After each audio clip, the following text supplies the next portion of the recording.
안녕하세요. 보상금 해상TV 전경근 변호사입니다. 자, 오늘은 정말 많은 피해자분들이 답답해 하시는 문제에 대해서 말씀드리려고 합니다. 자, 바로 교통사고 가해자가 형사합의를 회피할 때 어떻게 대처해야 하는가에 관한 문제인데요. 자, 차례차례 관련된 내용을 살펴보도록 하겠습니다. 먼저 이 가해자가 왜 형사합의를 회피하는지 살펴볼 필요가 있습니다. 크게 세 가지 경우로 나눠볼 수가 있는데요. 자, 첫째, 가해자가 경제적 여력이 없는 경우입니다. 자, 단순히 돈이 없어서 합의를 못하는 거죠. 둘째, 운전자 보험에 가입되어는 있지만 보험금이 나오는 시점을 기다리는 경우가 있습니다. 자, 이런 경우에는 일정 시간이 지나면 합의를 제한할 가능성이 높아요. 셋째, 가해자가 자신의 과실이 적다고 생각하거나 합의할 의사가 아예 없는 경우입니다. 자, 이건 정말 곤란한 상황이죠.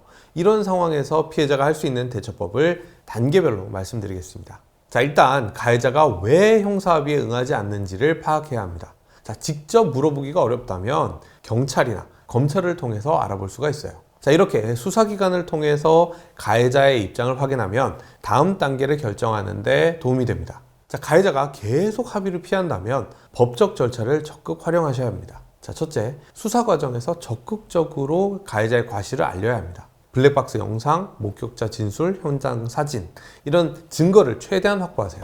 둘째, 검찰 수사 단계에서 의견서를 제출하세요. 자, 가해자의 행위가 얼마나 위법했는지, 피해자가 얼마나 고통을 받고 있는지 구체적으로 작성하는 겁니다. 자, 이런 의견서는 검사가 공소 제기와 구형을 할 때 아주 중요한 근거 자료가 됩니다. 자, 셋째, 가해자가 법정에 서게 되면 진정서를 제출하세요. 진정서에는 가해자가 합의를 회피하는 상황도 구체적으로 적으면 좋습니다. 저는 합의 의사가 있었는데 가해자는 연락도 없고 어떠한 사과나 합의 의사도 보이지 않습니다. 자, 이런 내용이 재판에서 불리하게 작용한다는 것을 가해자가 알게 되면요, 갑자기 형사합의 의사를 보이는 경우가 많아요.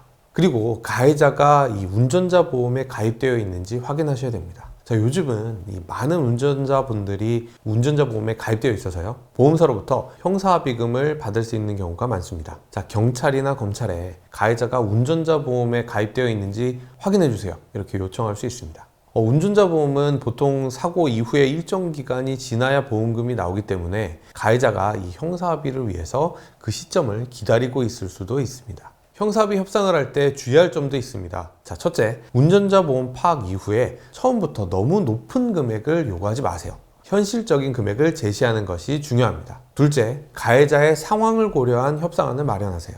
자, 예를 들어서 경제적 여력이 부족하다면 분할 지급 방식을 제안할 수도 있습니다. 자, 셋째, 합의서 작성 시 이 불이행에 대한 조항을 꼭 넣으세요. 이 합의금을 지급하지 않았을 경우 형사합의는 무효로 하며 형사처벌을 원한다, 딱 이런 내용을 명시적으로 합의서에 포함시키는 겁니다. 자, 마지막으로 효과적인 합의를 위한 몇 가지 팁을 드리겠습니다. 자, 첫째, 감정적으로 대응하지 마세요. 아무리 화가 나도 차분하게 대응하시는 것이 유리합니다. 자, 둘째, 전문가의 도움을 받으세요. 변호사 같은 전문가의 조언은 합의 과정에서 아주 큰 도움이 됩니다. 셋째, 모든 연락과 만남은 기록으로 남기세요.